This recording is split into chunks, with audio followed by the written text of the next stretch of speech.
ग्रामीण विकास और current affairs की क्लासेस को पढ़ रहे हैं और कुछ लोग समस्त कक्षाओं को पढ़ रहे हैं जिन्होंने संपूर्ण लेखपाल बैच लिया है। आप सभी लोगों का अभिनंदन है। आइए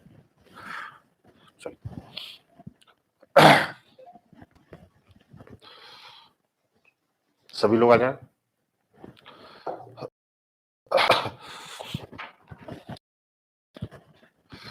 आज हम लोगों को ग्रामीण विकास प्रबंधन पढ़ना है।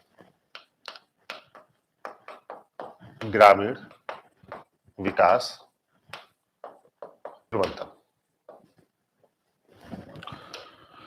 तो हम लोग इसमें क्या क्या पढ़ेंगे, पहले हम लोगों को ये देखना है ग्रामीण विकास प्रबंधन में। जब तक सब लोग इकट्ठे हो रहे हैं तब तक मैं चार्ट ड्रॉ करता हूं कि हम लोगों को इसमें पढ़ना क्या क्या है। ठीक है, तो ग्रामीण विकास प्रबंधन में पढ़ने से पहले सबसे पहले हम लोग पढ़ेंगे ग्रामीण विकास की महत्वपूर्ण शब्दावलियां। ग्रामीण विकास की महत्वपूर्ण शब्दावलियां, ग्रामीण विकास की आवश्यकता क्यों, और फिर हम लोग पढ़ेंगे ग्रामीण विकास प्रबंधन की अवधारणा। फिर हम लोग पढ़ेंगे वर्तमान में ग्रामीण विकास। इन चार भागों में बांट के हम लोग इस ग्रामीण विकास प्रबंधन को पढ़ेंगे। ठीक है, हाँ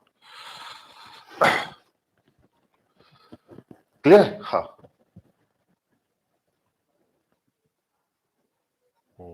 रितेश कुमार यादव शुरू हो गया बिलाप, क्वेश्चन भी कराइए। ठीक है, क्वेश्चन भी कराएंगे, पहले आप क्वेश्चन करने लायक हो तो जाए, एक दो जो है टॉपिक पूरे हो जाने दीजिए, फिर क्वेश्चन भी कराएंगे। ठीक है, आप क्वेश्चन कराएंगे, नोट्स देंगे, सब कुछ करेंगे बेटा, है ना। थोड़ा सा सब्र रखो, एक दो चैप्टर पूरे हो जाने दो।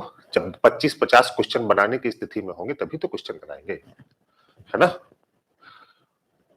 थोड़ा सा पेशेंस रखो। ठीक है, हाँ हाँ, एक आध दो टॉपिक कंप्लीट हो जाए और उस स्थिति में आ जाए हम लोग कि 25-50 क्वेश्चन बना सकें तो क्वेश्चन कराएंगे। अनाउंस भी किया हुआ है कि शुक्रवार को हम लोग क्वेश्चन करेंगे, कल ही अनाउंस किया था, है ना, परेशान मत जी। हाँ क्लियर।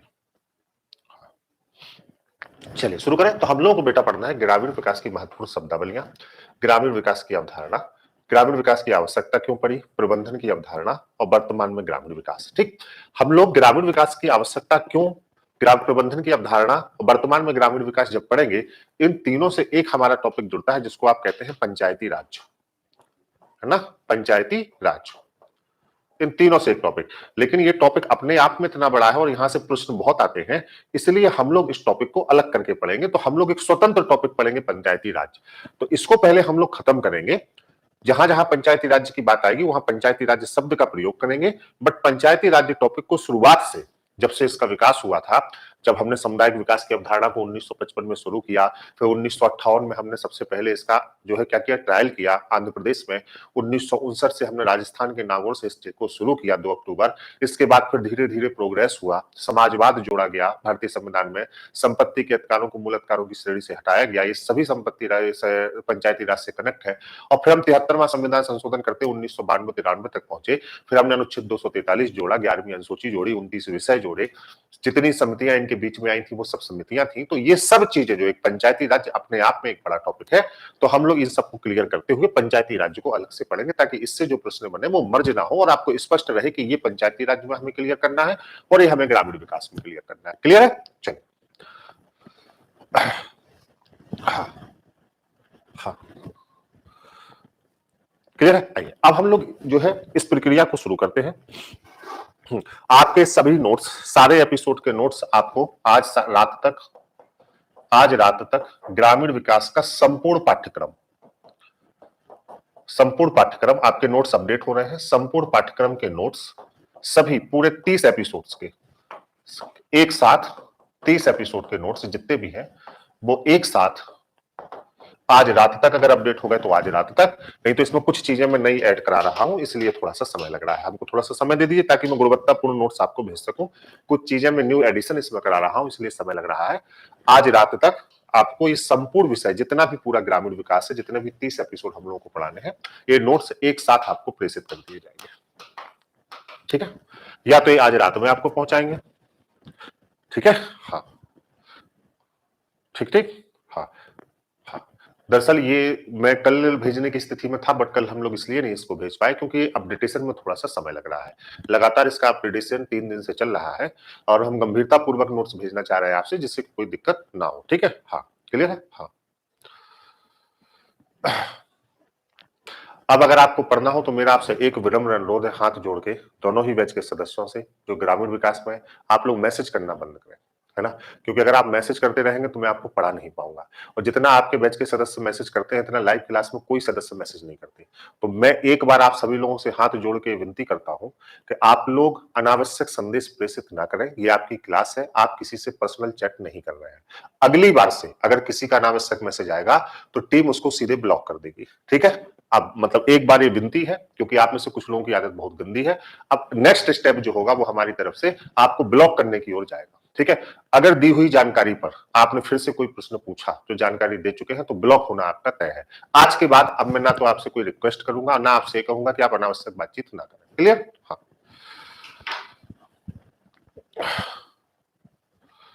क्लियर।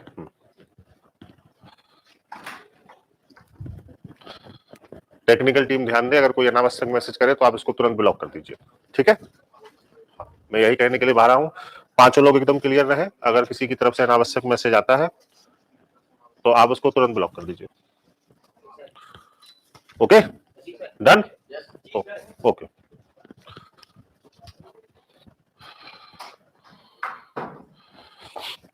चलिए,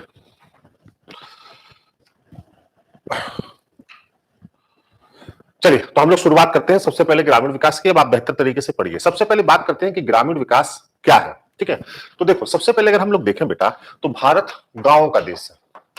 भारत गांवों का देश है। अगर हम लोग बात करें तो लगभग हमारी 70% जो आबादी है, 70% आबादी वो कहां निवास करती है बेटा? ग्रामीण क्षेत्र में निवास करती है 70% आबादी। तो अगर हम बेटा क्षेत्रफल के हिसाब से देखें तो भारत एक गांवों का देश है।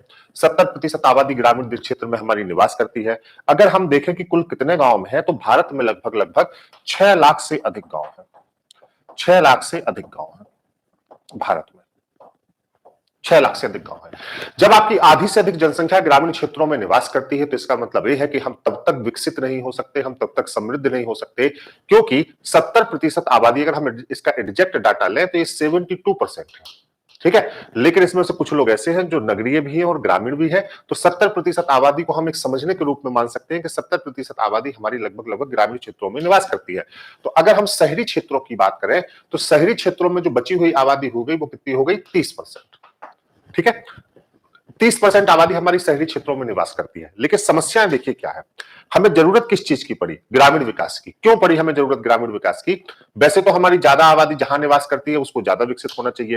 भारतीय संविधान गांधीवादी विचारधारा की तरफ टिल्ट है और गांधी जी ने कहा था कि राम राज्य की परिकल्पना तभी आ सकती है जब हम ग्रामीण भारत का विकास करें, क्योंकि ग्रामीण भारत के विकास को ही उन्होंने स्वराज्य की अवधारणा दी थी। उन्होंने कहा था हम तब तक विकसित नहीं हो सकते जब तक हमारे गांव का एक एक कोना विकसित ना हो जाए। तो हमें ग्रामीण विकास की आवश्यकता पड़ी क्यों? फिर मैं कह रहा हूं, अगर हम 72% हिस्से को यहां माने तो लगभग लगभग 28 से 30% जनसंख्या हमारी यहां निवास करती है। लेकिन अंतर आप देखिए, यहां पर क्या है? यहां पर शिक्षा के माध्यम उच्च है। यहां पर शिक्षा की व्यवस्था उच्च है। यहां का परिवहन विकसित है। ठीक है, यहां पर व्यवसाय के साधन अधिक है। यहां की जीवन शैली उच्च है। जीवन शैली उच्च है। यहां पर स्वास्थ्य सुविधाएं उच्च है। एक चार्ट से समझने की कोशिश करिए तो आपको फिर क्लियर होगा। यहां पर स्वास्थ्य सुविधाएं उच्च है। ठीक है, यहां पर संचार माध्यम तीव्र है। यहां पर व्यक्ति का सौंदर्य ज्यादा है। सौंदर्य का मतलब होता है उसका रहन सहन बहुत अच्छा है। ठीक है, यहां की जो जीवन शैली है वो गुणात्मक है। ठीक है, मतलब आपके पास स्वास्थ्य सुविधाएं बहुत अच्छी है। ठीक है, आपके पास परिवहन के साधन बहुत अच्छे हैं, संचार के साधन बहुत अच्छे हैं, रहने खाने की व्यवस्थाएं बहुत अच्छी है, आपके पास व्यवसाय के अनेकों साधन है, आप अनेक तरीके से यहाँ पे अर्न कर सकते हैं, जीवन शैली उच्च है। अगर आपको अपने बच्चों को पढ़ाना हो तो आपके बच्चों के लिए शिक्षा के जो पढ़ाई के साधन है, शिक्षा के साधन है, वो बहुत अच्छे हैं। यहाँ पर परिवहन बहुत अच्छे हैं, यहाँ पर सड़क जो है आपकी सड़कें बहुत अच्छी हैं, मार्ग बहुत अच्छे हैं, सब कुछ बहुत अच्छे हैं। जो चीजें यहाँ पर है बेटा, वह जो चीजें 30% जनसंख्या के पास है, वो सभी चीजें 70% जनसंख्या के पास मिसिंग है। यहां पर क्या है, रूढ़ी युक्तियां बहुत है, अंधविश्वास बहुत है, शिक्षा के साधन नहीं है, जीवन शैली उच्च नहीं है, जीवन शैली एक ही तरह की है, परिवहन विकसित नहीं है, परिवहन विकसित नहीं है, कम है। संचार के साधन गांव में अभी भी आप देखें बहुत सारे गांव नेटवर्क से नहीं जुड़े हुए हैं, अभी आप योजना बना रहे हैं कि हम डिजिटल करेंगे गांव को, संचार के साधन नहीं है। ठीक है, इसके बाद यहां पर आते हैं, स्वास्थ्य सुविधाएं क्षीण है, स्वास्थ्य सुविधाएं यहां पे कम है, स्वास्थ्य सुविधाओं की जगह बैंकिंग समावेशन नहीं है, व्यवसाय केवल प्राथमिक क्षेत्र पर ही, व्यक्ति की अर्थव्यवस्था केवल प्राथमिक क्षेत्र पर निर्भर है, जैसे व्यवसाय बहुत नहीं है, आप केवल कृषि और कृषि के कार्य कर सकते हैं। तो हमको आप एक बात बताइए, जब आप इस दोनों को पढ़ रहे हैं, समझने की कोशिश, प्रबंधन की धारणा पर जा रहे हैं, तो हमको एक बात बताइए कि 72% जनसंख्या जहां निवास करती है टेक्निकली और 28% जनसंख्या जहां निवास करती है, अगर 28% जनसंख्या की तुलना 72% जनसंख्या से करें बेटा, और इसको हम ए पक्ष माने और इसको बी पक्ष माने, तो नीतियां तो ये कहती हैं, नीतियों का प्रबंधन ऐसा होना चाहिए कि जहां पर ज्यादा जनसंख्या रहती है वहां पर विकसित ज्यादा होना चाहिए, वहां पर सुविधाएं ज्यादा होनी चाहिए, वहां पर तरीके ज्यादा होने चाहिए, वहां पर बजट ज्यादा होना चाहिए, उनके लिए ध्यान उन पर ज्यादा दिया जाना चाहिए। लेकिन हमारे यहाँ उल्टा है बेटा, जहां पर 28% जनसंख्या रह रही है वहां का अर्बनाइजेशन और अच्छा है। हो क्या रहा है, ये अच्छे से अच्छे की तरफ जा रहा है, ये अच्छे से अच्छे की तरफ जा रहा है, और बेटा हो क्या रहा है, ये कम से कमतर की तरफ जा रहा है, कम से कमतर की तरफ जा रहा है। तो सबसे पहले ये बताइए, क्लियर है?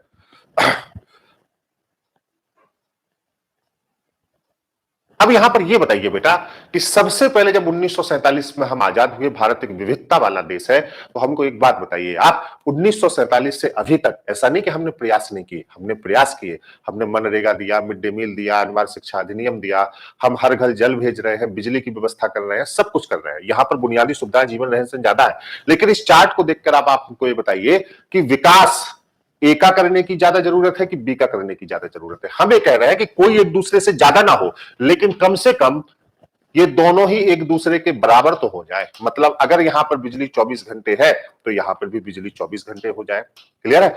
अगर यहां पर स्वास्थ्य के साधन 24 घंटे हैं, भाई ये तो बुनियादी जरूरतें हैं, मौलिक अधिकार है, हमें अच्छी स्वास्थ्य सुविधा मिले, तो यहां पर भी 24 घंटे हो जाए। यहां पर परिवहन जितने विकसित है यहां पर भी परिवहन विकसित हो जाए। तो आप एक बात बताइए कि विकास करने की जरूरत ए को ज्यादा है कि बी को ज्यादा है? तुलनात्मक, हाँ बताइए।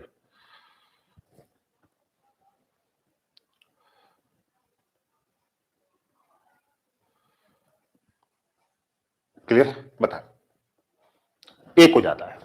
किसको ज्यादा है? ए को ज्यादा है। तो अगर ए को ज्यादा है तो हमारे टॉपिक का नाम क्या है? बोलिए, अगर ए को ज्यादा है तो हमारे टॉपिक का नाम क्या है? ग्रामीण विकास। तो सबसे पहले तो हमें यह देखना होगा कि हम ग्रामीण विकास की आवश्यकता क्यों कर रहे हैं, क्योंकि अगर हम अपने आसपास के माहौल को देखें तो हमारा माहौल दो भागों में बटा हुआ है साफ साफ। एक तरफ हमारा नगरीय विकास है, हम सीधे सीधे अगर इसकी तुलना भी करें, क्योंकि हम अगर एक देश में रहते हैं, देखो धारणा समझो बेटा इसकी, हम अगर एक देश में रहते हैं, एक ही तरह के कानून का पालन करते हैं, हमारा एक ही संविधान है, हम सब संविधान के हिसाब से भारत के नागरिक हैं, तो हमारे पास सुविधाएं भी कैसी होनी चाहिए बताइए? एक जैसी होनी चाहिए। कमोबेश सैद्धांतिक रूप से एक जैसी ना हो, लेकिन कम से कम व्यवहारिक रूप से तो एक जैसी हो। इसी जद्दोजहद के लिए जब हम इस पक्ष को इस पक्ष के बराबर लाना चाहते हैं, तो हमें इस पक्ष के लिए नई नीतियां बनानी पड़ती हैं, नई योजनाएं बनानी पड़ती हैं, प्रबंधन के नए तौर तरीके देखने पड़ते हैं। और इन्हीं प्रबंधन के नए तौर तरीकों, नई नीतियों और नई योजनाओं को हम लोग क्या कहते हैं बताइए? ग्रामीण विकास कहते हैं। क्या कहते हैं? ग्रामीण विकास कहते हैं, जो हम लोगों को पढ़ना है। क्लियर है? इतनी बात क्लियर हुई है ना? जैसे भारत में, ठीक है, कोई भी चीज होती है, जैसे एक छोटा सा गांव, मान लीजिए जैसे एक छोटा सा गांव कोई कार्य करता है, शहरों में बहुत अच्छे अच्छे कार्य हो रहे हैं। जैसे हम आपको अगर देखें, अब हम लोग बात करते हैं गांव पर, बहुत ध्यान से समझिएगा, यहां से आपकी पढ़ाई लिखाई के पक्ष शुरू हो रहे हैं। गांव, और गांव इसकी प्राचीन संज्ञा हम देखते हैं ग्राम। ठीक है, अगर मैं आपसे कहूं कि ग्राम शब्द का सर्वप्रथम उल्लेख कहां मिलता है, तो ग्राम शब्द का सर्वप्रथम उल्लेख आपको ऋग्वेद में मिलता है। कहां मिलता है? ऋग्वेद में मिलता है, जहां पर 13 बार, इस शब्द का उल्लेख किया गया है। क्लियर है? 13 बार इस शब्द का उल्लेख किया गया है। क्लियर? अगर हम देखें कि ग्राम है क्या वर्तमान परिप्रेक्ष्य के हिसाब से, तो राज्यपाल द्वारा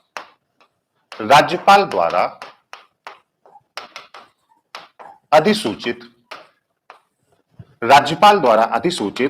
एक निश्चित भौगोलिक क्षेत्र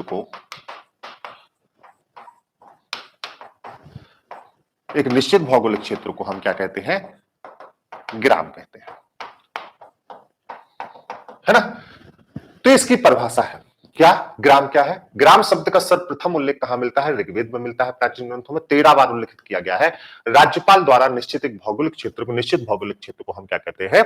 ग्राम कहते हैं। हाँ, नोट्स में सब लिखा है। क्लियर है? नोट्स में सब लिखा है, आप केवल इसको समझने की कोशिश करिए। ठीक है, ठीक है। तो सबसे पहले हम लोग ये देखते हैं कि ग्राम की विशेषता क्या होती है। गांव जो होता है बेटा, गांव में अधिकतम जनसंख्या प्राथमिक क्षेत्र, बहुतायत जनसंख्या जो होती है वो प्राथमिक क्षेत्र से संबद्ध होती है। प्राथमिक क्षेत्र का मतलब भी यहां पर हमें समझने की जरूरत है कि प्राथमिक क्षेत्र हम कहते किसको है। प्राथमिक क्षेत्र का मतलब होता है कृषि प्लस कृषि से संबद्ध जितने भी पक्ष है उससे जुड़े हुए लोग, यही इनकी अर्थव्यवस्था का प्रमुख आधार होता है। जैसे कृषि हो गया, पशुपालन हो गया, मत्स्य पालन हो गया, कीट पालन हो गया, क्लियर है, और अन्न हो गया। तो प्राथमिक क्षेत्र, बहुतायत जनसंख्या, इनकी अधिकतम जो जनसंख्या होती है, बहुतायत जनसंख्या जो होती है, वो किस चीज में निवास करती है? प्राथमिक क्षेत्र से संबंधित होती है। मतलब इनकी अर्थव्यवस्था का जो प्रमुख आधार होता है वो क्या होता है? कृषि और कृषि से संबद्ध पक्ष होते हैं। जैसे मान लीजिए एक परिवार है, उसकी अर्थव्यवस्था का ग्रामीण क्षेत्र में प्रमुख आधार कृषि है। अगर वो 7 सदस्य हैं परिवार के, तो 7 सदस्य ही कृषि कार्य कर रहे हैं। कृषि पर दबाव इससे बढ़ेगा, सस्य गहनता बढ़ेगी। अभी मैं सब पढ़ाऊंगा आपको धीरे धीरे, पहले बेसिक कॉन्सेप्ट को आज पहले क्लियर करते हैं। तो प्राथमिक क्षेत्र से जुड़ी हुई बहुतायत जनसंख्या जो ग्रामीण क्षेत्रों में निवास करती है, जिसके जीविकोपार्जन का, जिसकी अर्थव्यवस्था का प्रमुख आधार क्या होता है? कृषि, और कृषि से संबद्ध क्षेत्र, ऐसी जनसंख्या को हम क्या कहते हैं? प्राथमिक जनसंख्या कहते हैं। ग्राम जो राज्यपाल द्वारा अधिसूचित निश्चित भौगोलिक क्षेत्र है, वहां की लगभग 70 से 80% जनसंख्या प्राथमिक जनसंख्या है, जो कृषि तथा उससे संबद्ध कार्यों में लगी हुई है या कृषि या उससे संबद्ध कार्यों में रहती है। कुछ गांवों ने अपने जीवन में, कुछ ग्रामों ने अपने जीवन में भारत में बेहतर किया है, इसलिए हम उनका नाम पहले लेते हैं। तो आइए भारत के कुछ ग्रामों को हम यहां पर देखते हैं। अगर आपसे कहा जाए कि cleanest village of India, Bharat का सबसे साफ सुथरा गांव, भारत का सबसे साफ सुथरा गांव या एशिया का सबसे साफ सुथरा गांव, ये आपका है मेलेनोंग। मेलेनोंग बेटा कहां पे है? मेघालय में। मेलेनोंग कहां पे है? मेघालय में। क्लियर है? हाँ, कहां पे है? मेघालय में। ठीक है, हाँ। भारत का पहला डिजिटल ग्राम, भारत का पहला डिजिटल ग्राम जो होगा बेटा, भारत का पहला जो डिजिटल ग्राम होगा वो होगा अकोदरा। अकोदरा, ये कुछ चीजें यहीं क्लियर कर लीजिए, बाद में छूट जाएंगी। ये गुजरात में। कहां पे है? गुजरात में है। फिर हम तीसरे पक्ष को देखें। ठीक है, एशिया का पहला ग्रीन विलेज खोनोमा, ये नागालैंड में है। Green village of Asia, Asia का पहला ग्रीन विलेज किसको अभी बताया गया है? खोनोमा। खोनोमा, ये बेटा कहां पे है? नागालैंड में। ध्यान दीजिएगा। ठीक है, वयस्क आबादी का टीकाकरण करने वाला पहला गांव कौन सा है बेटा? यहीं पर गांव, ग्राम गांव की बात यहीं कर लेते हैं। वयस्क आबादी का संपूर्ण टीकाकरण करने वाला जो गांव है बेटा, वो कौन सा है? वेयान। ये कहां पे है? जम्मू और कश्मीर में। कुछ ग्रामीण क्षेत्र ऐसे हैं जिन्होंने इस परिदृश्य पे काम किया है। जैसे नगरों में ये चीजें होती रहती हैं तो हम नगरों की ऐसी चर्चा नहीं करते, लेकिन ग्रामीण क्षेत्रों की हम ऐसी चर्चा करते हैं। क्यों ग्रामीण क्षेत्रों की हम ऐसी चर्चा करते हैं? क्योंकि ग्रामीण क्षेत्रों में अगर एक गांव छोटा सा भी काम करे तो हमें चाहते हैं कि वह गांव, जो उस गांव को एक मॉडल गांव के रूप में विकसित करके बाकी गांव को हम इसके लिए प्रेरित करें, क्योंकि शिक्षा से लेकर सब कुछ कम है, अंधविश्वास ज्यादा है, चीजें ज्यादा है। आपने देखा कि जब आप वैक्सीनेशन कराने की प्रक्रिया में गए तो गांव के लोगों ने वैक्सीनेशन नहीं कराया। जब आप उनको वैक्सीनेशन कराने गए तो वो पहाड़ पर चढ़ गए, पेड़ों पर चले गए, 6-6 दिन जंगल में चले गए, वो वापस ही नहीं आए, क्योंकि उनके पास इतनी जागरूकता ही नहीं थी कि वैक्सीनेशन के फायदे क्या है। मतलब उनको, हमने वैक्सीन बना ली, हम इस 68% जनसंख्या का जब वैक्सीनेशन करने गए तो उन्होंने वैक्सीनेशन नहीं कराया।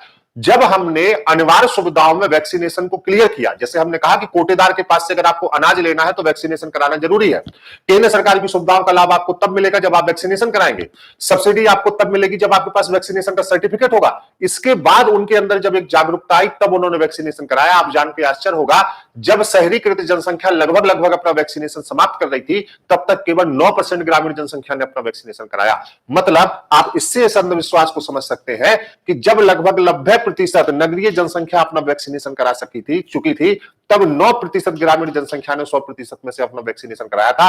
आप इस अंतर को महसूस करिए, इस अंतर को आप समझ सकते हैं। इनको पकड़ना पड़ा बेटा गांव में, क्यों? क्योंकि इनके पास जागरूकता नहीं है, ये अंधविश्वास में लीन है, इनको पता ही नहीं कि वैक्सीनेशन के फायदे क्या है। यह हमारा ग्रामीण भारत है और हमारे आपके ऊपर ये चुनौती है। हम और आप ही अपने जनप्रतिनिधियों को चुनते हैं और हमारे आपके ऊपर ये चुनौती है कि हम जाके क्या करें, बताइए, इस ग्रामीण क्षेत्र में हम जाके क्या करें? विकास करें। ठीक है, अब जब हम ग्रामीण विकास प्रबंधन को पढ़ेंगे तो ग्रामीण विकास प्रबंधन को पढ़ने से पहले हमें इसकी कुछ महत्वपूर्ण शब्दावलियों को पढ़ना बहुत जरूरी है, जो हम लोग यहां पे पढ़ने चल रहे हैं। क्लियर है? आइए, सब कुछ नोट्स में लिखा है, एकदम परेशान मत होइए।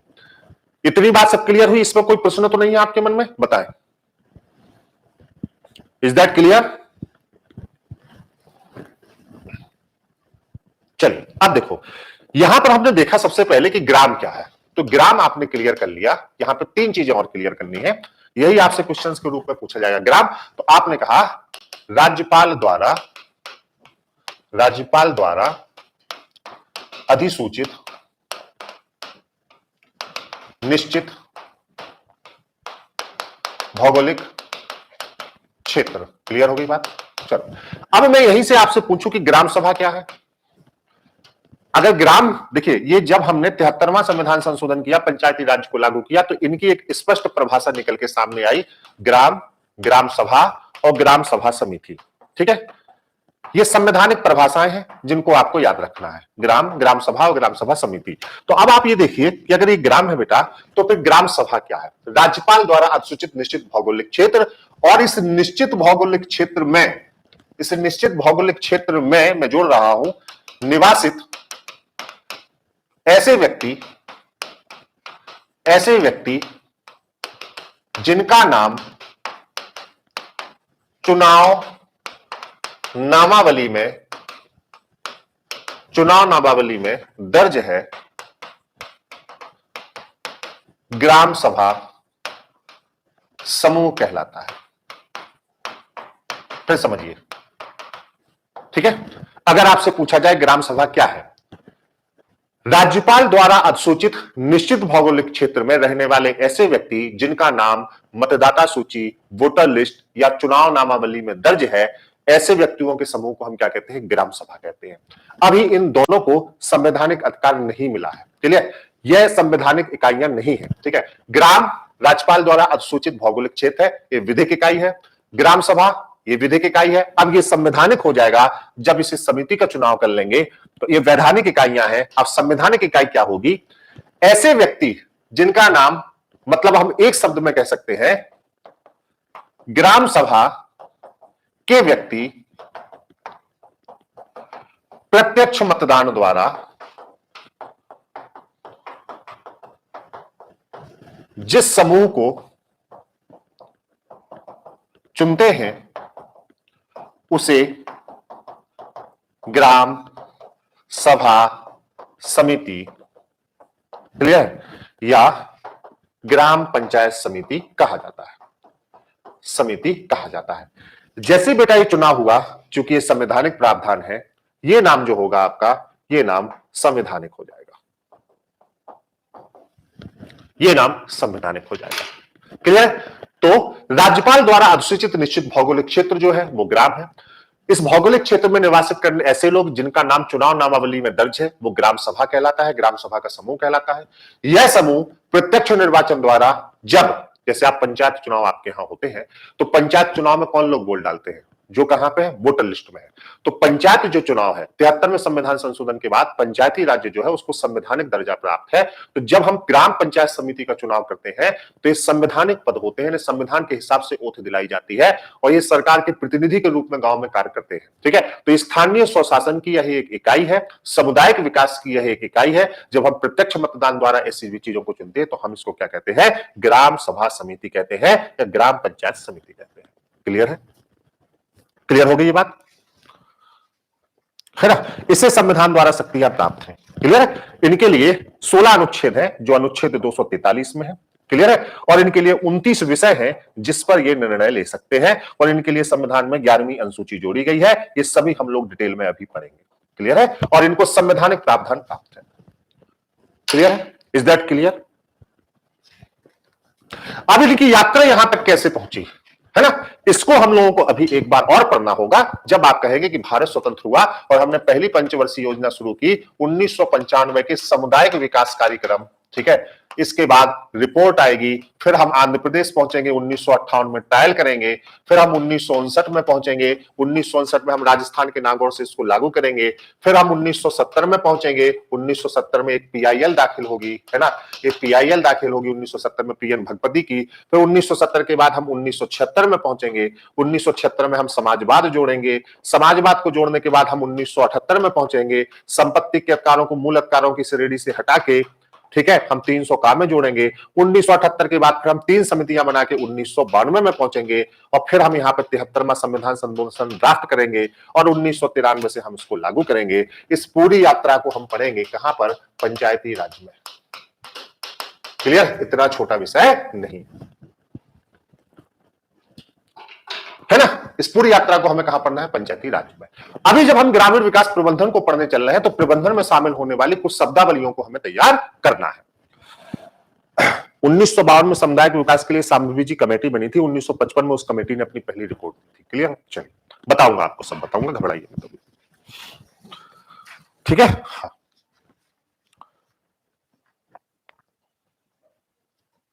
पूरा बताऊंगा आपको, मौर्य काल से बताऊंगा, ठीक है। हाँ, मौर्य काल में भी स्थानीय स्वशासन था। फिर 1864 में भारत सरकार द्वारा एक प्रस्ताव दिया गया स्थानीय शासन का। फिर 1870 में लॉर्ड मेयो ने पंचायतों के कार्यात्मक वित्तीय स्वायत्तता प्रदान की। 1882 में तत्कालीन वायसराय लॉर्ड रिपन के बारे में बताऊंगा, ठीक है। और फिर जो है लॉर्ड रिपन को भारत में स्थानीय शासन का जनक कहा जाता है और स्थानीय शासन का मैग्ना कार्टा क्या होता है, सब बताऊंगा, क्लियर। चलो, जनहित याचिका,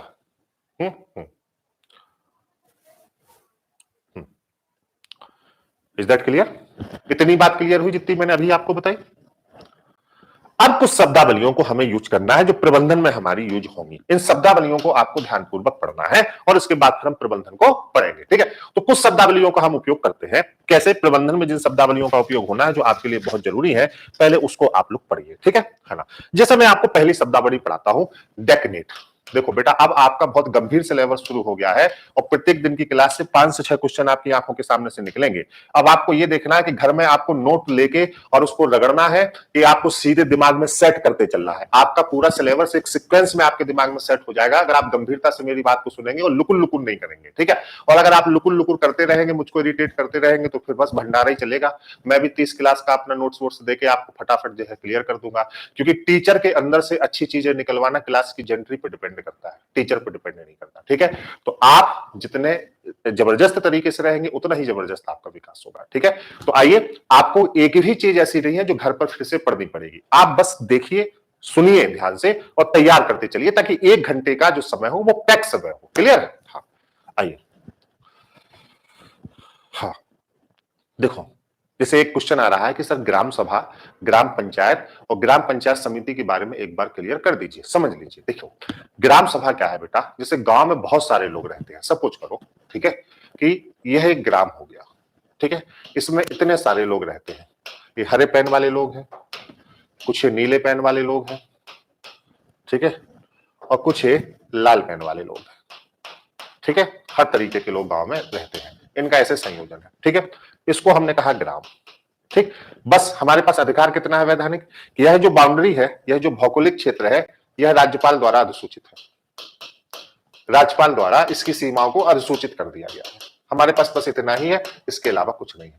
अब इस भौगोलिक क्षेत्र को तो हम बदल नहीं सकते, हमने नीले व्यक्तियों का समूह निकाला क्योंकि इन्होंने कुछ मानकों को प्राप्त किया था, इन्होंने जिन मानकों को प्राप्त किया था उन मानकों से हमारा आशा है कि इनको वोटिंग के अधिकार मिले, इन्होंने एक उम्र के दायरे को प्राप्त किया, ये उस उम्र के दायरे को प्राप्त कर लिए, इस नीले समूह को वोटिंग के अधिकार मिले, तो इस नीले समूह के सदस्यों को हम कहेंगे कि ये किसके सदस्य हैं, ये संपूर्ण ग्राम के सदस्य हैं। समझिएगा, ये जितने सदस्य इसमें रह रहे हैं वो संपूर्ण ग्राम के सदस्य हैं। इसमें जो नीले वाले लोग हैं ये किसके सदस्य हैं, ग्राम सभा के सदस्य। अब यह ग्राम सभा के सदस्य जो है बेटा, वो अपने लिए, यह ग्राम सभा के जो सदस्य हैं वो अपने लिए एक, भाई देखो जैसे मान लो इस गांव की जो समस्याएं होंगी, इस गांव की समस्याओं का बोध किसको होगा, आप जिस ग्रामीण क्षेत्र में निवास कर रहे हैं इस ग्रामीण क्षेत्र की समस्याओं का बोध किसको होगा, हम जिस घर में रहते हैं, ठीक है, हम जिस घर में रहते हैं उस घर में जो समस्या है, मान लीजिए हमारे नल से पानी चू रहा है, हमारे छत पर सीलन है, तो हम हमारे घर की समस्याएं किसको पता होती हैं, हमें पता होती हैं। जो व्यक्ति उस भौगोलिक क्षेत्र में निवास होगा उस गांव की समस्याएं उसी को पता होंगी। तो सरकार ने कहा क्यों नहीं, गांव के जो व्यक्ति है वह गांव के व्यक्ति इसी गांव के बीच के लोगों में से अपने जनप्रतिनिधियों को चुने, अपने जनप्रतिनिधियों को चुने, ठीक है, जिन जनप्रतिनिधियों को इन्हीं के बीच से चुना जाएगा तो उन्हें समस्या का बोध होगा, वो जनप्रतिनिधि इस समस्या के हिसाब से नीति निर्माण कर सकते हैं और हम इस नीति निर्माण के लिए इन जनप्रतिनिधियों को संवैधानिक शक्ति प्राप्त कर देंगे, संवैधानिक शक्तियां प्राप्त कर देंगे। तो ये हुआ कि भाई बात तो बहुत अच्छी है कि इस गांव में जो लोग रह रहे हैं, इस गांव में जो लोग रह रहे हैं उस गांव की समस्याओं का बोध इस गांव के ही लोगों को होगा, तो ये गांव के ही लोग अगर अपने जनप्रतिनिधि इसी बीच से चुन ले तो ये नीति निर्माण कर सकेंगे गांव की समस्या के बारे में, और सरकार इन्हें क्या देगी, संवैधानिक शक्तियां दे देगी, वित्तीय रूप से भी दे देगी और नियम निर्माण करने के लिए भी दे देगी। क्लियर, तो भैया हमने इन लोगों को चुना कि इसमें से जो अब ये बच्चे हो गए, ये अभी बिल्कुल पैदा ही हुए हैं, ये अभी 2 साल के हैं, ये 8 साल के हैं, ये तो अभी इतने विकसित नहीं है लेकिन ये विकसित है ना, ये इनके परिवार के सदस्य, इन्हें वोटिंग का अधिकार है। तो ये जो समूह, ये इस भौगोलिक क्षेत्र में रहने वाले ऐसे व्यक्ति जिन्हें वोटिंग का अधिकार होता है और जिनका नाम चुनाव नामावली में दर्ज है, वो क्या कहलाते हैं बताओ, वो कहलाते हैं ग्राम सभा के सदस्य। क्या कहलाते हैं, ग्राम सभा के सदस्य। ठीक है, तो गांव के सदस्य तो सब हैं, बट ग्राम सभा के सदस्य केवल वो है जिनका नाम चुनाव नामावली में दर्ज है। इन्हीं के बीच से जब इस उद्धार के लिए हम एक समिति का चुनाव करते हैं प्रत्यक्ष निर्वाचन के द्वारा, प्रत्यक्ष निर्वाचन के द्वारा हम एक समिति का चुनाव करते हैं, इस समिति को हम कहते हैं ग्राम पंचायत समिति। क्या कहते हैं, ग्राम पंचायत समिति। इस समिति में कौन कौन होता है, इस समिति में प्रधान होता है या जिसको कहीं कहीं सरपंच भी कहा जा सकता है। इस समिति में आपका वीडीसी क्षेत्र पंचायत सदस्य होता है। इस समिति में आपके वो सदस्य होते हैं वार्ड मेंबर जिनको आप प्रत्यक्ष निर्वाचन से चुनते हैं।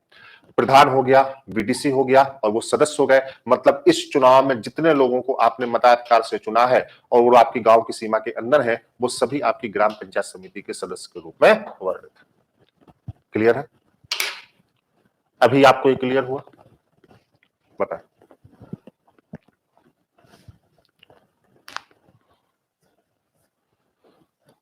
Is that clear?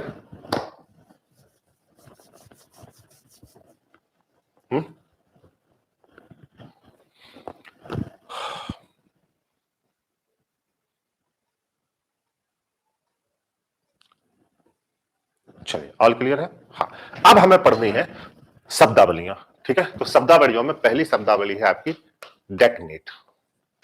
हम ग्रामीण भारत से संबंधित शब्दावलियां भी पढ़ रहे हैं और हम प्रबंधन से संबंधित शब्दावलियों को भी पढ़ रहे हैं। इन शब्दावलियों का बोध होगा अगर आपको, तो आप जो है क्या करेंगे, इसको बहुत अच्छे से इस विषय को क्लियर कर सकते हैं। ठीक है, हाँ। डेकनेट क्या है बेटा, डेकनेट एक लोकल एरिया नेटवर्क है। बेटा जितना पढ़ा रहा हूं इतना ही याद अगर कर लिए, अच्छे से पढ़ लिए, एक क्वेश्चन ग्रामीण विकास का बाहर नहीं होगा। किसी भी किताब को उठा के देख लीजिए मार्केट की, जो मैंने विजय पथ में आज से 2 साल पहले पढ़ाया है, आपका हूबहू नोट्स जो विजय पथ वालों को 2 साल पहले भेजा गया है, आज वही नोट्स अक्षरशः हर किताब में छपा हुआ है।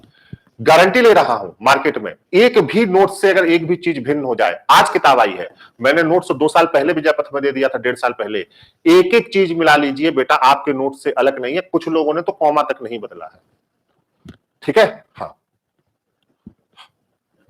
आप देख लीजिए जिन लोगों ने नोट्स पढ़ा होगा, एक एक चीज हूबहू लिखी है, एक एक चीज। क्लियर है? ग्राम सभा और ग्राम पंचायत में क्या अंतर है? ग्राम सभा जो वैधानिक निकाय है और ग्राम पंचायत संवैधानिक निकाय है, सिंपल सी बात, ठीक है। लोकल एरिया नेटवर्क, ये लोकल एरिया नेटवर्क किस किस के बीच संपर्क स्थापित करने के लिए बनाया गया है? यह लोकल एरिया नेटवर्क सरकार और कृषकों के बीच संपर्क स्थापित करने के लिए बनाया गया है। तो आपसे पूछा जाएगा डेकनेट क्या है? चुनाव प्रत्यक्ष होता है, प्रत्यक्ष रूप से आप उसको वोट डालते हैं, ठीक है। डेकनेट क्या है? तो सरकार और कृषकों के बीच संपर्क स्थापित करने के लिए जो लोकल एरिया, जिस लोकल एरिया नेटवर्क का निर्माण किया गया है, उस लोकल एरिया नेटवर्क को हम क्या कहते हैं? डेकनेट कहते हैं। फिर सुनिए, डेकनेट क्या है? लोकल एरिया नेटवर्क है, किस लिए निर्माण किया गया है? सरकार और कृषकों के बीच संपर्क स्थापित करने के लिए। तो किसका निर्माण किया गया है? डेकनेट का निर्माण किया गया है। और बताइए ये क्या है? लोकल एरिया नेटवर्क है। Is that clear? यह शब्दावली आपको क्लियर है? आप कहीं डेकनेट लिखा होगा तो आपको दिक्कत तो नहीं होगी? बताइए, क्लियर है? बताए,